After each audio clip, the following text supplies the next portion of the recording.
साथियों 2014 में ये महत्वपूर्ण लैंडमार्क जजमेंट दिया गया सुप्रीम कोर्ट के द्वारा Avnish Kumar versus state of Bihar में।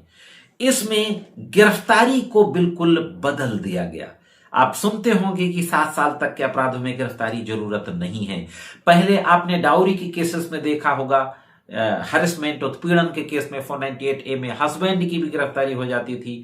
15-15 दिन, 20-20 दिन, महीनों जेल में रहना होता था, सेशन से बेल होती थी, जबकि 3 साल की मात्र सजा है। अब गिरफ्तारी ही नहीं होती हस्बैंड की, बेल भी बाहरी बार हो जाती है। तो अवनीश कुमार ने छोटे मोटे अपराधों में गिरफ्तारी पर कहा था जरूरत नहीं है, जब तक कि बहुत ज्यादा जरूरी ना हो तब तक गिरफ्तारी की जरूरत नहीं है। बिना जांच अपराधों की गिरफ्तारी नहीं होगी। 498A, 406, 323, 506 जैसे 7 साल से कम सजा वाले मामलों पे सीधे गिरफ्तारी सीधे ना की जाए, जब जरूरत हो तभी की जाए। साथियों, पुलिस को पहले धारा 41A सीआरपीसी का नोटिस देना चाहिए। अब 41A सीआरपीसी के स्थान पर 35 सबसेक्शन 3 से लेकर के 35 सबसेक्शन 6 तक बेनेसेस की धारा आ गई है, जिसमें वो तमाम कंडीशंस हैं कि गिरफ्तारी की जरूरत अगर नहीं है तो 41 से यानी 35 का नोटिस दिया जाए। नोटिस की कंप्लेंट्स अगर नहीं होती तो रीजंस को नोट डाउन किया जाए। 7 साल से कम सजा वाले केसेस हैं तो गिरफ्तारी के कारणों को नोट डाउन किया जाए। नोटिस देने के बाद भी नहीं आता तो तमाम कारणों को नोट डाउन करके फिर यदि जरूरत पड़ती है तो गिरफ्तारी की जाएगी। जांच अधिकारी को लिखित रूप में बताना होगा कि गिरफ्तारी की जरूरत क्यों है। बाद में सीआरपीसी में अमेंडमेंट करके भी इसको प्रोविजन में लाया गया। यह फैसला पूरे भारत में अनावश्यक गिरफ्तारी रोकने का एक बेंचमार्क था, लैंडमार्क आधार बना था। दोस्तों, अवनीश कुमार से पहले कितनी भी सजा का मुकदमा हो, 1 साल, 2 साल, 3 साल, तुरंत गिरफ्तारी हो जाया करती थी अगर वो नॉन अवेलेबल होता था। दोस्तों, तो यह थी अवनीश कुमार के संबंध में सुप्रीम कोर्ट द्वारा जारी की गई महत्वपूर्ण गाइडलाइंस। अब देखते हैं कि इसके आगे जो केस आया उसमें क्या कहा गया था। अब बात करेंगे दोस्तों ललिता कुमारी के केस की। ललिता कुमारी वर्सेस स्टेट ऑफ यूपी 2013 का मामला था। कॉन्स्टिट्यूशन बेंच के द्वारा, कॉन्स्टिट्यूशनल बेंच थी, उसके द्वारा यह महत्वपूर्ण फैसला दिया गया था। इसमें यह फैसला एफआईआर से संबंधित था। एफआईआर दर्ज करना जरूरी है कॉग्निजेबल ऑफेंस में। अगर संज्ञेय अपराध है तो पुलिस टाल नहीं सकती।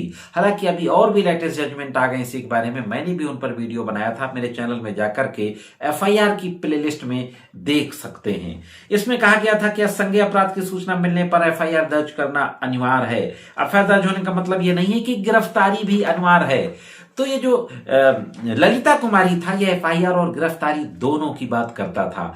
एफआईआर के बाद पुलिस को जांच कर यह तय करना होगा कि गिरफ्तारी की जरूरत है कि नहीं है। यह फैसला एफआईआर और अरेस्ट दोनों में अलग अलग प्रोसेस के बारे में पूरा डिटेल में इस फैसले में बात की गई थी। दोस्तों, अब साथियों नजर डाल लेते हैं इसके बाद क्या फैसला है। एक और महत्वपूर्ण जजमेंट दिया गया सुप्रीम कोर्ट के द्वारा 1978 में। हालांकि यह डीके वासु के केस से भी पहले का जजमेंट है। श्रीमती नंदिनी सतपैथी वर्सेज पीएल दानी। यह फैसला एक महत्वपूर्ण फैसला था कि कॉन्स्टिट्यूशन के आर्टिकल 23 की रोशनी में दिया गया था कि अगर कोई व्यक्ति किसी से पूछताछ की जा रही है तो जरूरी नहीं है कि वो सवालों का जवाब दे।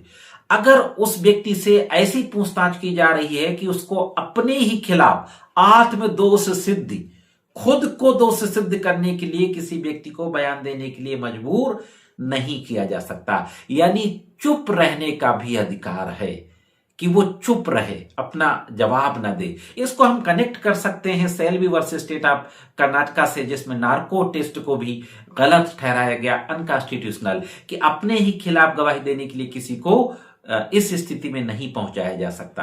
तो यह बातें कही गई श्रीमती नंदिनी के केस में। इसके बाद दोस्तों 2 और महत्वपूर्ण 2-3 फैसले हैं, उनके बारे में भी बहुत ब्रीफ में बातचीत कर लेते हैं। साथियों, एक और महत्वपूर्ण फैसला आया 83-86 में, श्रीमती शीला बरसे वर्सेस स्टेट ऑफ महाराष्ट्र। इसमें महिला कैदियों के बारे में महत्वपूर्ण बात कही गई। महिला आरोपी की पूछताछ केवल महिला अधिकारी करेगी। महिला बंदियों को पुरुष स्टाफ द्वारा छूना या तलाशी लेना बिल्कुल मना कर दिया गया। जो महिला कैदी होते हैं जेल में, पुरुष पुलिस अधिकारियों के द्वारा उनकी तलाशी नहीं ली जाएगी। गिरफ्तार महिलाओं की सुरक्षा के लिए विशेष नियम बनाए गए थे इस श्रीमती शीला बरसे के केस में। इसके बाद प्रकाश कदम वर्सेज राम प्रसाद विश्वनाथ गुप्ता 2011 का मामला था। इनकाउंटर पर लैंडमार्क जजमेंट था। इस पे फर्जी मुठभेड़ और गैर कानूनी गिरफ्तारी पर कोर्ट ने बहुत सख्त रुख अपनाते हुए कहा था कि इनकाउंटर किलिंग जो है एक कोल्ड ब्लडेड मर्डर है। दोस्तों, बहुत गंभीर टिप्पणी थी कि पुलिस के जो फेक इनकाउंटर्स होते हैं वो कोल्ड ब्लडेड मर्डर है। पुलिस द्वारा अवैध गिरफ्तारी और हिरासत में हत्या की कड़ी चेतावनी दी थी। हिरासत में हत्या को आर्टिकल 21 का उल्लंघन भी माना गया था। इसी कड़ी में एक और महत्वपूर्ण जजमेंट था दोस्तों, सूबे Singh versus state of Haryana 2006 का मामला था। पुलिस हिरासत में मारपीट, पुलिस के द्वारा टॉर्चर, इसके बारे में कोर्ट ने कड़ा रुख अपनाते हुए कहा था कि अगर पुलिस की हिरासत में मौत होती है या पुलिस के द्वारा ज्यादा फिजिकली मेंटली टॉर्चर किया जाता है तो कंपनसेशन देना पड़ेगा।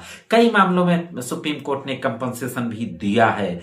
यह फैसला भी डीके वसु में जो निर्देश जारी किए गए थे उन्हीं निर्देशों को पालन करते हुए दिया गया था। एक और अंत में फैसला है हथकड़ी के संबंध में, उस पर भी बहुत ब्रीफ में देख लेते हैं कि क्या कहा गया था। दोस्तों, 1980 में प्रेम शंकर शुक्ला वर्सेस दिल्ली एडमिनिस्ट्रेशन एक केस गया सुप्रीम कोर्ट, जिसमें हथकड़ी को चैलेंज किया गया। ये बेंचमार्क फैसला माना जाता है। आरोपी को हथकड़ी सिर्फ विशेष परिस्थितियों में लगाई जा सकती है, यह सुप्रीम कोर्ट ने कहा। सामान्य मामलों में हथकड़ी लगाना बुनियादी अधिकार है। संविधान के आर्टिकल 14, 19, 21 का उल्लंघन माना, फंडामेंटल अधिकारों का उल्लंघन माना हथकड़ी लगाना। दोस्तों, हथकड़ी लगाने से मना कर दिया सिर्फ विशेष परिस्थितियों में। अंडर ट्रायल प्रिजनर, ध्यान रहे, विचाराधीन कैदियों को समान परिस्थितियों में हथकड़ी नहीं लगाई जा सकती, सिर्फ विशेष परिस्थितियों में ही लगाई जा सकती है। तो यह थे दोस्तों सुप्रीम कोर्ट के 8 फैसले, बल्कि मैं कहूंगा कि 9 फैसले, जिसमें गिरफ्तारी, एफआईआर, इनकाउंटर और हथकड़ी से संबंधित महिला बंदियों, महिला कैदियों के साथ तलाशी और पूछताछ से संबंधित एक लैंडमार्क गाइडलाइंस इशू की गई। ये सारी अधिकारों की जानकारी आपको होना चाहिए। कैसी लगी जानकारी कमेंट्स करके जरूर बताएं। आज के इस एपिसोड में सिर्फ इतना ही। मिलते हैं किसी अन्य एपिसोड में कानून को कुछ अन्य जानकारियों के साथ। तब तक महत्वपूर्ण कानूनी जानकारियों के लिए देखते रहें लीगल एंड सोशल अवेयरनेस।